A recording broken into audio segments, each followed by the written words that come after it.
in the last lecture, we saw functioning of two commonly known lasers, the ruby laser and the helium neon laser. Also, we studied the functioning of the semiconductor laser, which is called the laser diode. So, we saw that if you have the PN junction like an LED, and if we do some polishing, so that there is a positive feedback of the photons which are generated inside the PN junction, then the device can be converted into the laser diode. We also saw that the operation of laser diode is rather more complex. The characteristics of laser diode has a break. That means this device is more suited for switching kind of action, and that is the reason the laser diode is normally used for digital modulation, whereas the LEDs are preferred for the analog modulation. We also saw that we require a better temperature control for operation of the laser diode, so that the threshold current can be adjusted.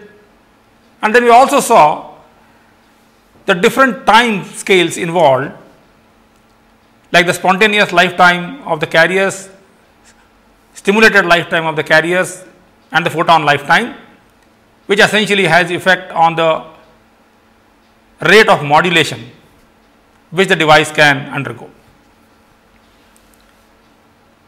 In this lecture, let us now try to see some other characteristics of the laser diode. And one of the important characteristics is the noise performance of laser diode.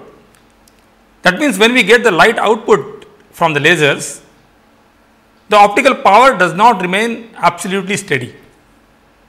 There are always some fluctuations in the output power, and this fluctuation gets reflected in the form of noise when we try to detect the signal on the other side. So, here we try to see what are the different mechanisms which contribute to the noise into the optical system. So, there are various phenomena which essentially contribute to the noise. The first one is what is called the reflection noise.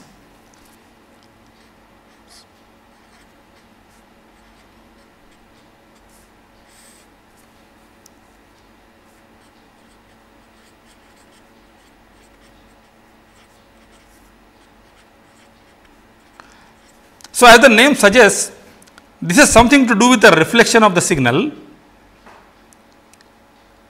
So, we can see a laser emits the light comes in the form of some kind of a beam. When this light is coupled to the optical fiber, then due to Fresnel reflection, a part of the light is reflected from the tip of the optical fiber. So, you see that whatever light is going from the laser to the optical fiber, the part of this light is reflected back. Now, if the tip of the optical fiber is perfectly aligned with the beam, then the reflection from the tip of the optical fiber straight goes back inside the resonant cavity of the laser. So, we now having some kind of a feedback signal which is coming from the tip of the optical fiber, and the phase of this signal depends upon the distance of the tip of the optical fiber from the laser. So, that means we are having a feedback for which the phase depends upon this separation. And note here, since we are talking about a wavelength here which is of the order of a micron, a separation over a distance of a fraction of a micron changes the phase of this signal substantially. So, now because of thermal variation or because of vibrations, if the tip of the optical fiber even varies in position by a fraction of a micron, the phase of the reflected signal changes substantially, and this signal, when it goes inside the resonant cavity, this essentially affects the amplification process, because now this phase which is reaching here may give you a positive feedback or may try to cancel the signal which is generated inside. As a result, the gain of this system will depend upon the phase of this signal which is returned from the tip of the optical fiber. So, because of the temperature variations or fluctuations on the tip of the optical fiber over the scale of about fraction of micron, the output power of the laser also will fluctuate by a small amount. That noise is what is called the reflection noise. The second noise is what is called the mode partition noise.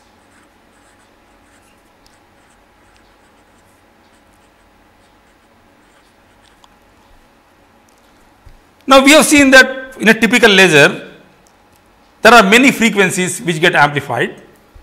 So, you are having a amplification spectrum, and within that those frequencies which satisfy the phase condition from the reflecting mirrors, these are the frequencies essentially get amplified inside the laser cavity. So, we do not get a single frequency generation from a laser, we get essentially set of frequencies generated by a practical laser. And we have seen earlier that a typical spectrum of a semiconductor laser would look something like this. So, you are having a gain spectrum which is here, and these are the frequencies which essentially are emitted by the laser, because these are the frequencies which satisfy the phase condition inside the resonant cavity. So, if we expand this spectrum little bit, the separation between these lines is typically of the order of about 1/10 of a nanometer. This width will be typically of the order of about 2 to 3 nanometer. So, you have about 20-30 lines which are present inside the spectrum. But what one notices is that this spectrum which we are seeing here is an average spectrum. Every line does not have at every instant of time this amplitude. So, if we consider all set of frequencies which are generated by the laser, and if we take the average value of the power in each frequency, then we will generate this function which will be the gain function. But every instant of time, if you see inside the laser, every line does not have this profile. So, we may get a spectrum at some instant of time which might look like this, that means this frequency has more power compared to this frequency. At some other instant of time, the spectrum may change to this. So, what we find here is that though the average spectrum of the laser looks something like that, the power varies in each of these frequencies as a function of time. So, the total power remains constant inside this, but the distribution of power among different frequencies keep varying as a function of time, which again contributes to the variation, because various frequencies travel differently inside optical fiber. So, that they essentially contribute to the noise. This noise is what is called the mode partition noise, that the power is distributed among different modes of the optical cavity and the power keeps fluctuating as a function of time. The third noise is what is called the speckle noise.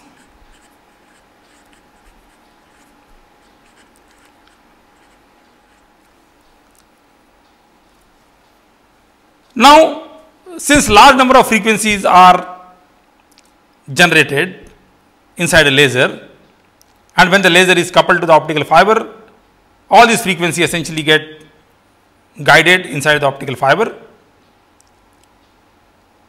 and then since they travel with different velocity because of dispersion inside the optical fiber, when we reach to the other side of the optical fiber, we essentially see the interference of the fields in different frequencies. So, typically we see the interference phenomena. So, this is the cross section of the optical fiber. Somewhere you have the bright spots where you have constructive interference, somewhere we have dark spots which are due to destructive interference. among different fields. So, typically we generate a pattern in the cross sectional plane of the optical fiber with the bright and dark spots. This pattern is what is called the speckle pattern. So, wherever we are having a coherent light, speckle phenomena is an integral part of it, because wherever we have the coherent radiation, we have this interference phenomena, and when we have interference phenomena, somewhere we have destructive interference, somewhere we have constructive interference, and because of that we see this bright and dark spots. Note, however, that the total power which is over this cross section remains constant. The speckle pattern is nothing but a redistribution of the power in the cross sectional plane of the optical fiber. But what happens is that when the light is received on the detector from the optical fiber, the detector does not have absolutely uniform response to all the points in the cross section. So, these regions where we have dark spots, less power is received by the detector, whereas in these regions where you have bright region, you get more power. Normally it should not matter, because since the whole power is remaining constant, as long as the total power is collected, the power should not fluctuate as a function of time. However, what happens is that because of the temperature variations, different frequencies undergo different phase changes. And as a result, this constructive and destructive interference phenomena keeps changing slowly as a function of time. So, the pattern essentially keeps slowly varying as a function of time. So, a location where you have a dark spot, after some time this may become bright and this may become dark, and so on. So, if the detector response was absolutely uniform, again it would not matter, you would get the total light output. But since the detector response is not absolutely uniform, this variation of light intensity in the cross sectional plane gets slowly varying time component, because the optical power falling on the detector now varies at different locations in this cross sectional plane, and therefore, the current which flows into the photodetector slowly varies as a function of time. This is what is called the speckle noise. So, in practice we have the noises associated with lasers, the reflection noise, the mode partition noise, and the speckle noise. And also we have seen that because of relaxation oscillations, we may get some variation in the pulse shape, that will also contribute to the noise. So, these effects when we will discuss, or we will make use of when we investigate the system part of the optical communication link. Having understood this now, let us now have a comparison between the two optical sources which are available for optical transmission. So, if we consider a typical optical transmitter, there are now two possibilities. Either we can use the LED or we can use the laser diode. So, here is the brief comparison of these two sources. LED is relatively low cost, but it also gives very low power, because as we saw earlier, its efficiency very small. So, the kind of currents which we can manage, the power emitted by the LED is rather small. It has a poor power launching efficiency, because as we saw, LED is not a directional device. So, especially for the single mode optical fibers, the power launched is relatively low. Also, LED has a very large spectral width. It could range from about 30 nanometer to 70 to 100 nanometer, and consequently it has very large dispersion, and therefore, the LED transmitters can be used for the short distance communication. And since the light is incoherent emitted by the LED, only modulation which is possible in this case is the intensity modulation or the amplitude modulation. Whereas if you go to the laser diode, then the scenario is completely changed. Firstly, the laser diode is relatively more expensive, but it can give you high power, which is useful for long distance communication. Also, the laser diode gives radiation which is in the form of a beam, so we can have a much better launching efficiency inside the single mode optical fiber. And also the spectral width of laser diode is of the order of about 1 to 2 nanometers, which is about factor of 50 lower compared to the LED. So, the dispersion for the laser diode sources also is reduced in the same proportion. So, this transmitter is the one which should be used for long distance communication. So, this device is very good for the long haul communication, whereas the LED is a device which should be essentially used for the short distance communication. Also, the laser diode provides the opportunity to make an optical link which is based on the coherent communication principle, and we can use the modulations, not necessarily intensity modulation or the amplitude modulation, but we can use amplitude shift keying, phase shift keying, frequency shift keying.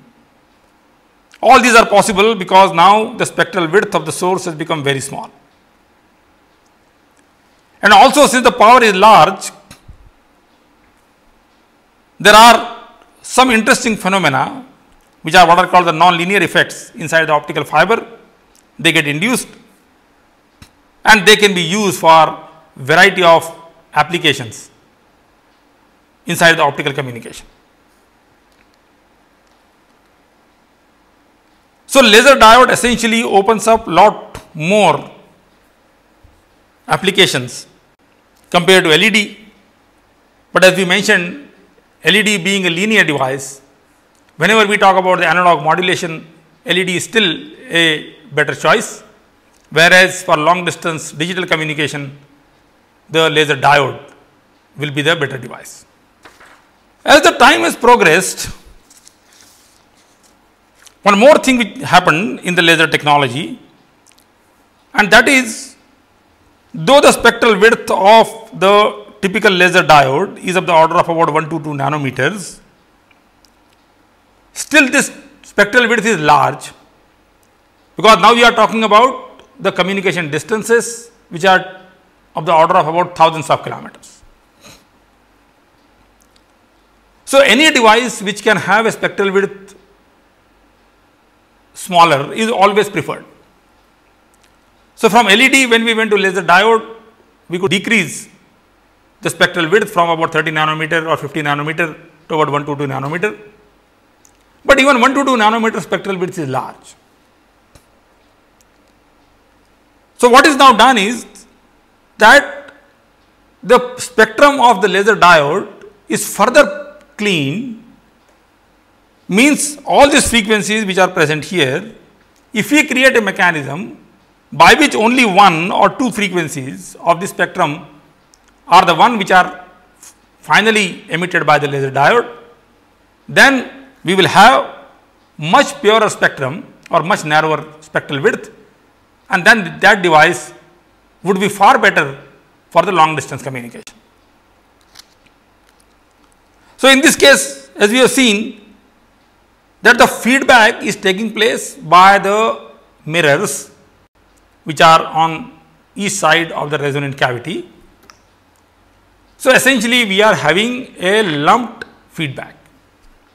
The photon travels up to the end of the cavity, and from the end of the cavity it gets reflected back. While discussing the optical fiber, we have seen a phenomena what is called the mode coupling. We have seen that if you are having perturbations inside the optical fiber, and if the period of the perturbation is equal to the beat length of the two modes, then there is a strong coupling between the two modes. Precisely this phenomena now we can use for selectively coupling the frequencies which are traveling in the opposite directions. So, instead of having a region where the light generation takes place or amplification takes place and the mirrors over which the feedback takes place, suppose we create a structure where the feedback is all through and the wave which are traveling in the opposite direction for certain frequencies, they have a strong interaction, and this interaction will decide upon the perturbation which you are having into that region. Then one can satisfy this condition of strong coupling only for very selective frequencies inside the spectrum. So, since we are now doing the coupling of the modes which are traveling in the opposite directions and not the feedback at the ends, essentially now the feedback mechanism is distributed inside the cavity, and therefore, we call this laser as a distributed feedback laser. So, the most recent lasers which are used for optical communication are what are called the distributed feedback lasers, or in short it is called the DFB laser.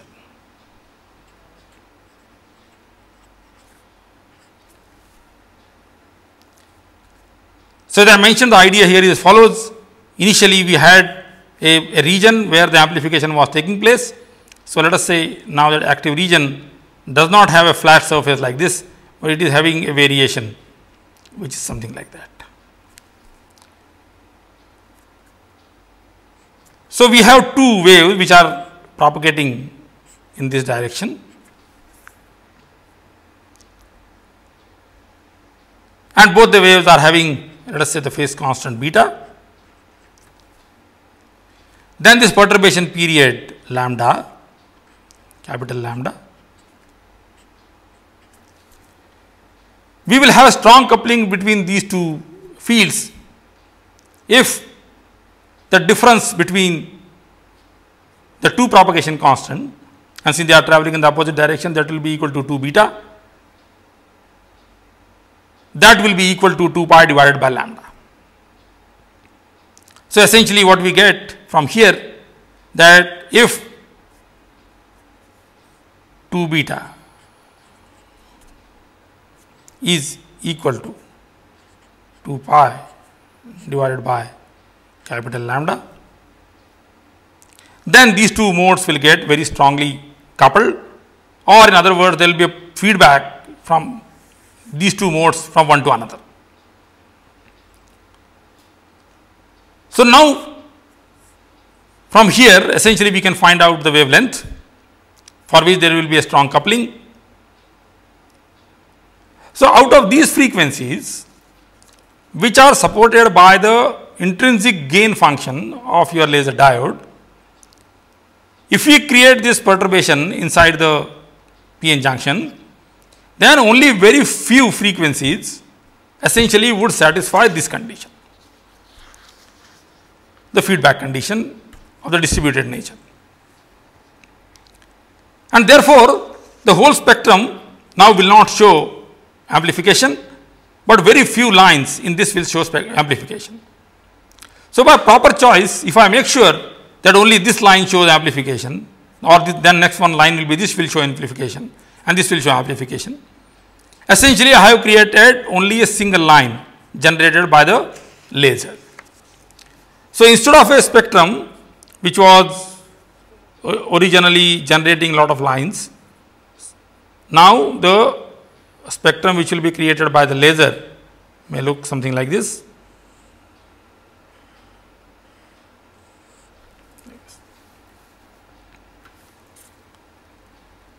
Now, since these amplitudes are much smaller compared to this amplitude, the laser essentially has emitted a frequency which is this frequency. So, now the spectral width has effectively become this, which is very, very small. And this spectral width could be, in frequency terms, it could be of the order of few hundred megahertz or gigahertz, That means now the laser spectrum has become very, very clean, or now we can say that this laser can be treated more like a monochromatic light emitter. Note here that when we talked about dispersion, we found that the whole transmission process can be visualized as the multi-channel transmission, because there are large number of frequencies which are present inside the source. Each frequency travel with different velocity, and because of there is a pulse broadening. Also we had seen that since the spectrum is much larger for the intrinsic source compared to the modulation frequency, the spectrum is completely washed out and we do not have information about modulating signal inside the spectrum. That scenario now can be completely changed, because if this width becomes few hundred megahertz, and if we use the data rate which is typically of the order of about few gigahertz, then the sideband separation now will be much more than this width. Or in other words, now the spectrum can very clearly see the sidebands of the modulated signal. And if that happens, then one can use all the techniques which are used for the sophisticated communication, like synchronous detection systems,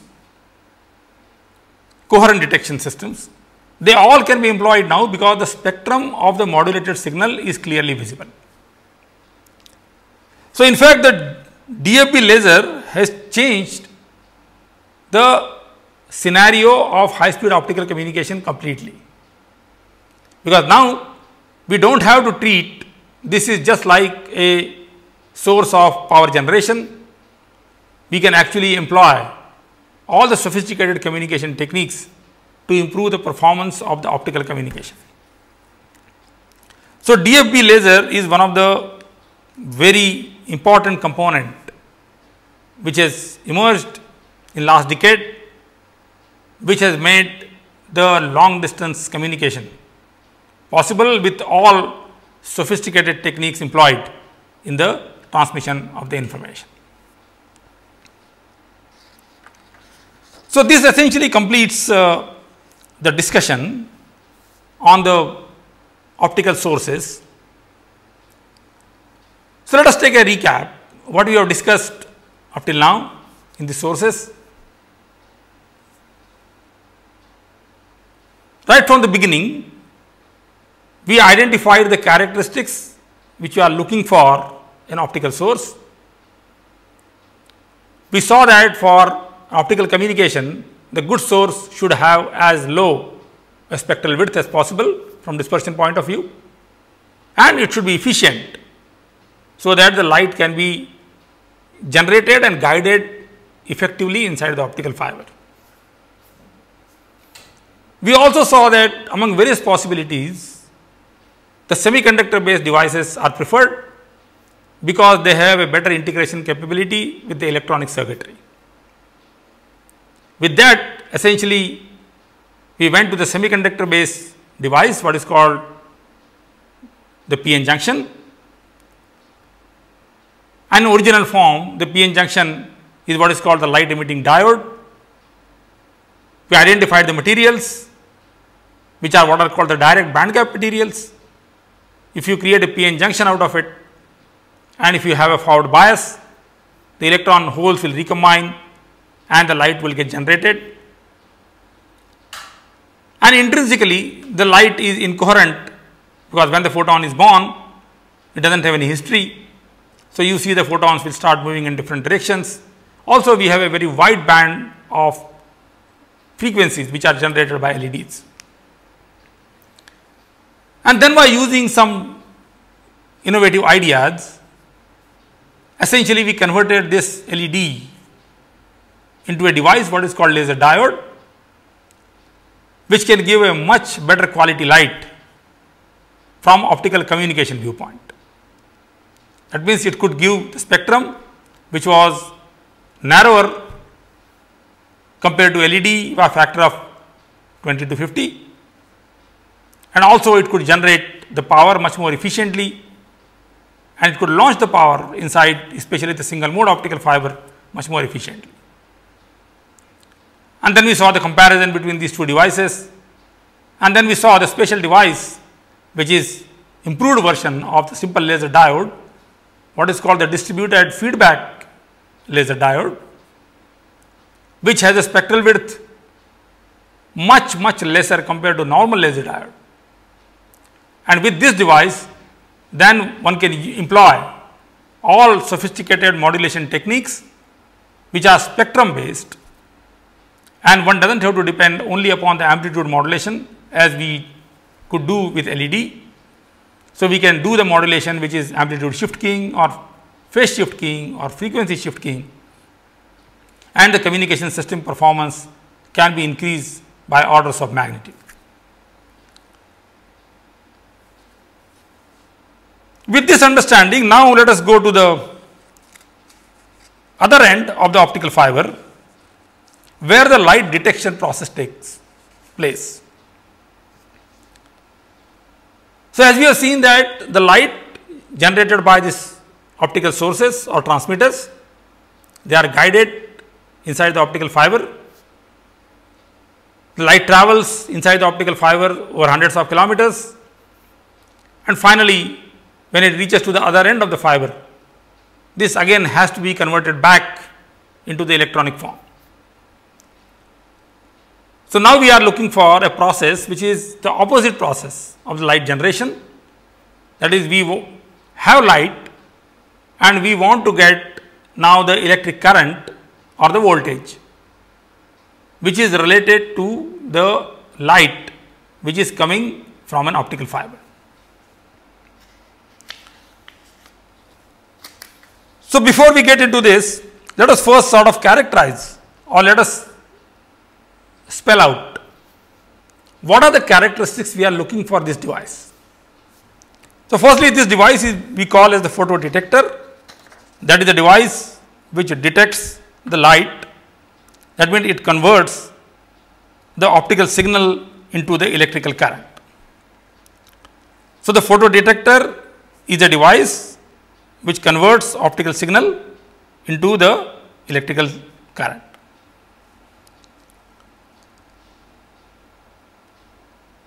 And as we can see that we should have essentially signal wise, this current should be a replica of the optical signal. That means, whatever is the time variation we have in the optical signal, it should get faithfully reproduced inside the corresponding electrical signal, so that the information is recovered on the other side faithfully. So, for a general photo detector, we have some requirements. Very first requirement for photo detector is it should have a very high sensitivity. Now, note the light which is typically generated inside the optical transmitter is of the order of about milliwatt, maybe 10 milliwatt. If you consider a distance of 100 kilometer and fiber has, let us say, a loss of about 0.3 dB per kilometer, typically signal will undergo a loss of about 30 dB. So, if I consider 1 milliwatt of power transmitted by the transmitter and there is a loss which is 30 dB, that means factor of 1000, the power which is received on the other side of the optical fiber is 1 microwatt. So, we are essentially talking about very small powers on the detector side of the optical fiber, and that is the reason we should be able to detect that small power, and this device should have a very high sensitivity. That means, we should be able to respond to the very low optical intensities. Secondly, that device, whatever this device we are talking about, it should be able to respond to the variation of the optical signal at a fast rate, so that we have a faithful reproduction of the signal on the electrical side. So, the device should have a fast response. The third thing, which is not very obvious, is that this device should have a wide bandwidth. Now note, when we are talking about the optical transmitters or optical sources, we wanted the bandwidth of the device to be as narrow as possible from the dispersion point of view. Here, however, we are saying the opposite, that this device should have a large bandwidth.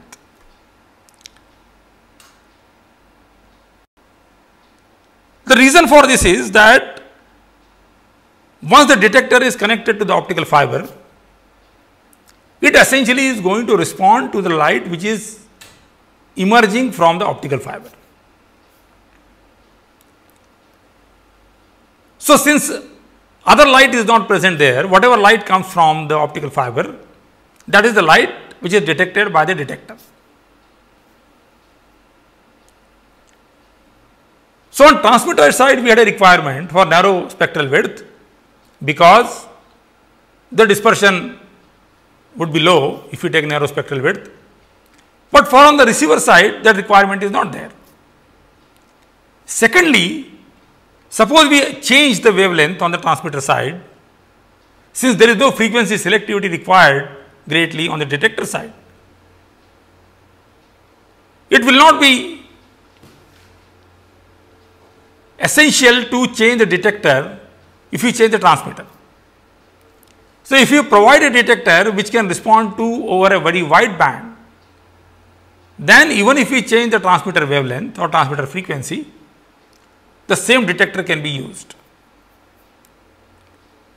So, that is the reason we prefer to have the detector with a bandwidth as large as possible, so that it need not require any change even if the transmitter frequencies are changed. Also, this device should be insensitive to temperature variation. We will see later that the kind of detection we are talking about here, it gives you the currents which are very, very small, and they could be comparable to the thermal currents, and therefore, you may have a variation in this current because of temperature variations. So, we want to reduce the effect of temperature variation on this device. Also, we will see later on that detection process is not a steady or deterministic process, it is more like a statistical process. So, whenever we have the light detection, you have some noise generated, or you have some fluctuation in the current which is coming out of the photodetector. That contribution should be as small as possible. Also, it should be compatible with the fiber dimensions, and cost and long operating life, these are always requirement for any electronic components. So, firstly, if you consider the first few requirements, you may have many choices. You may take a photo multiplier, or you may consider a photoconductor. But if we consider these later choices, that should be compatible with the fiber dimensions, it should be compatible with the electronic circuitry.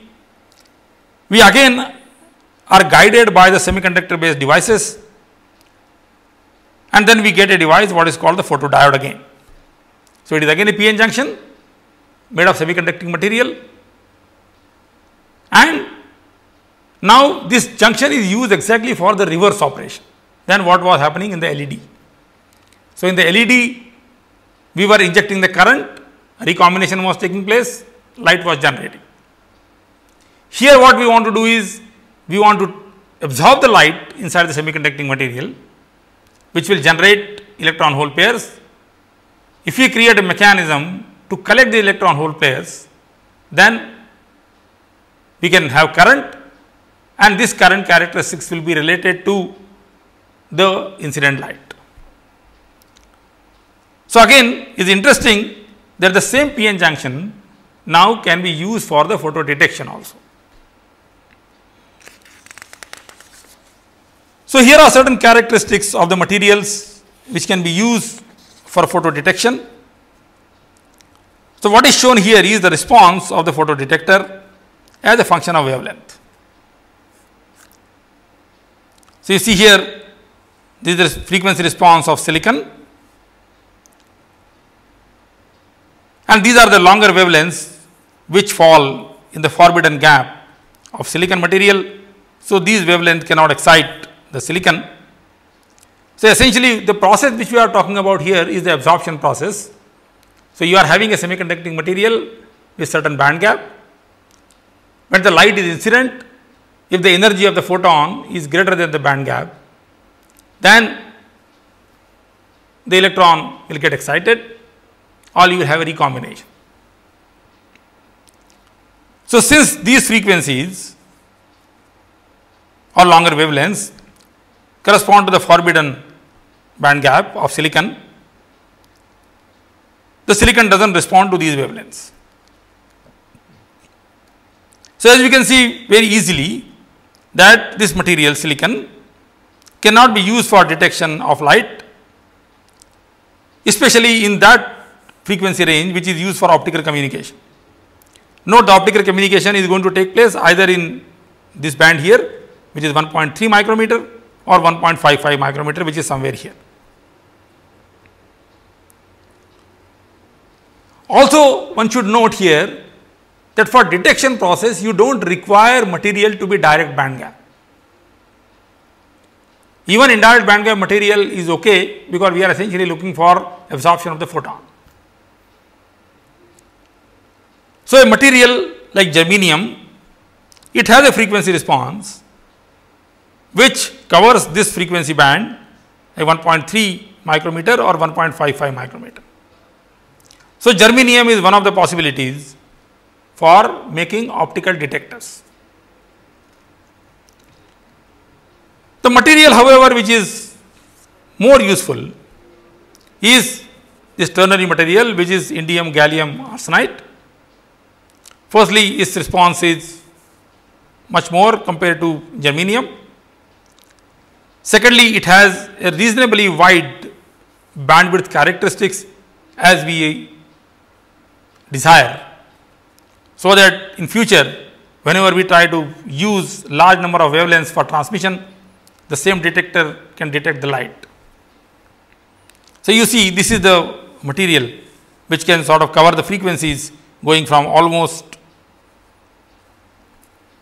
1100 nanometer to about 1700 nanometer. So, either we can use the detectors which are germanium based, or we can use the ternary materials which is indium gallium arsenide or some other combinations.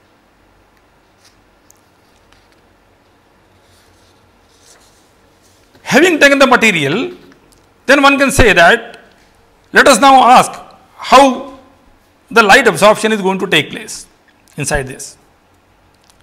So, let us say we have now a material on which the optical light is incident. So, there is a optical power which is incident on this, let us say the power is P naught. Now, as the light beam goes inside, because of absorption, the intensity of light will reduce.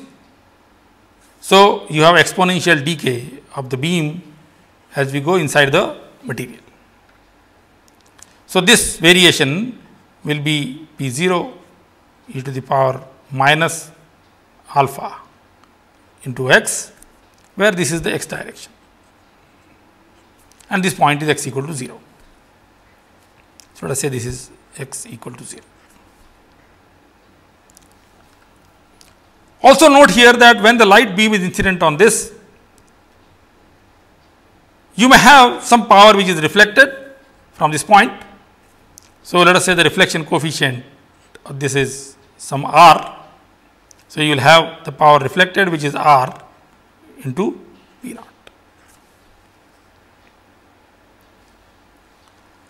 So, in fact, the power which is just getting inside this optical fiber or the detector device is not P naught, but it is 1 minus r into P naught.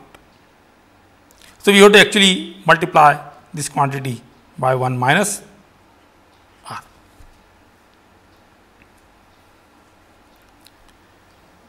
So, now the power absorbed over a distance x inside this is nothing but what is the power which is incident on this minus what power remains at this location.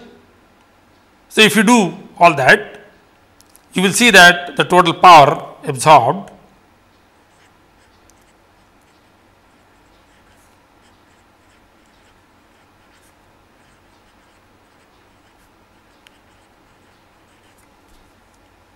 will be equal to P naught into 1 minus R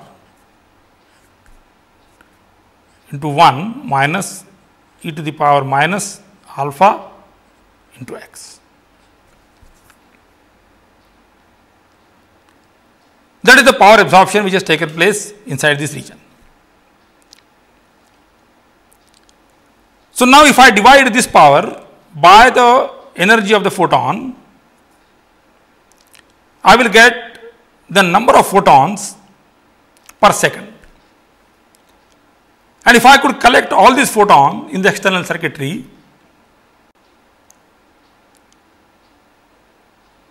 or the photon is now going to generate the carriers. So, let us say the carrier charge is Q, then for each photon absorption, without worrying about any efficiency factor here, every photon essentially is going to generate a carrier. So, if I divide this quantity by the energy of the photon, then I will get the number of photons, and for each photon I generate one carrier. So, I get number of carriers. If I multiply that by the charge of the carrier, I essentially get the current, because these are the carriers per second which are going to flow from this device. So, we get the photo current now. Let us say it is denoted by IP, that is nothing but this quantity multiplied by the charge of the carrier divided by the energy of the photon. So, we get Q, which is charge of the carrier, divided by energy of the photon, which is H into F, into 1 minus R to 1 minus e to the power minus alpha x.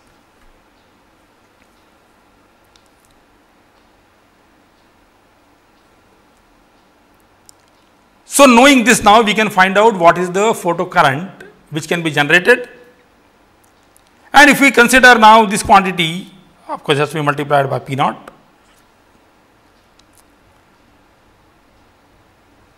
So, now if I take this quantity IP divided by P naught, it essentially accounts for all the device factors, for example, energy of the photon, the reflectivity of the material, how much is the absorption length over which the radiation is getting absorbed, and so on. So, the ratio of IP to P naught is something like a characteristic parameter which you have for the device. This essentially is what is called the responsivity of the material. So, we have an important parameter for this, what is called the responsivity.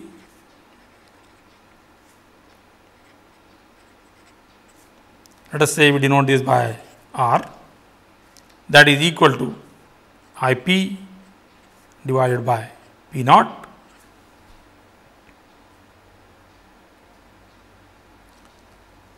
So, if we assume that every photon had not generated a carrier, then you may have some efficiency factor associated with that, which we can call as the quantum efficiency.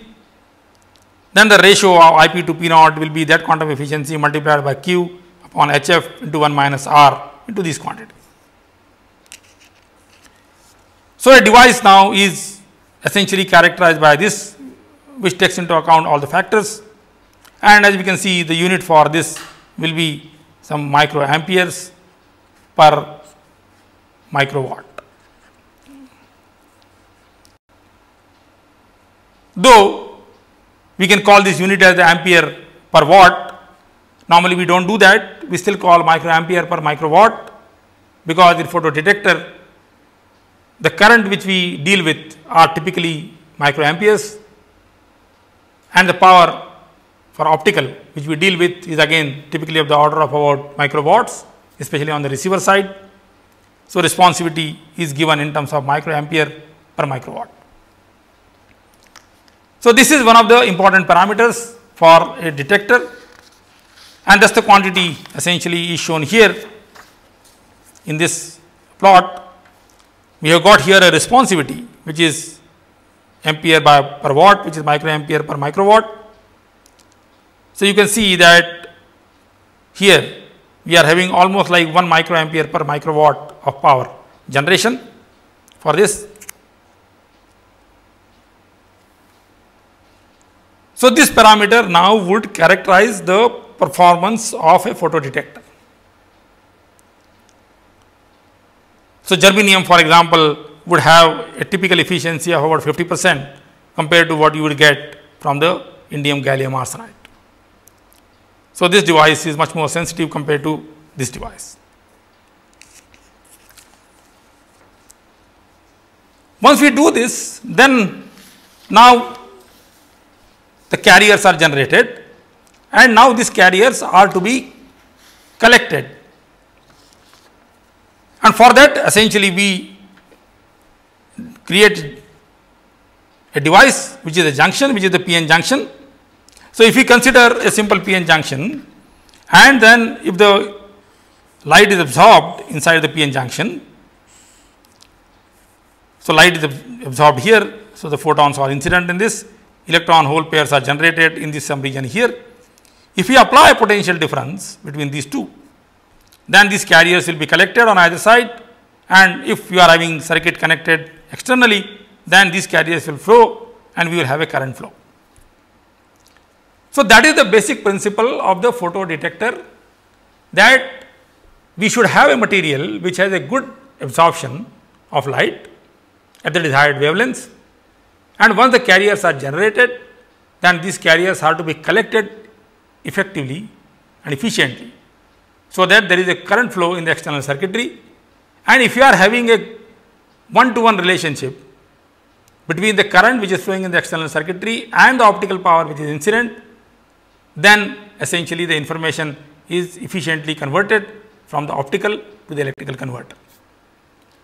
So, we will continue this discussion and we will have further characteristics of the photodetector and see how this can be used and what are the issues involved in making use of this device into the detection of light for the optical communication.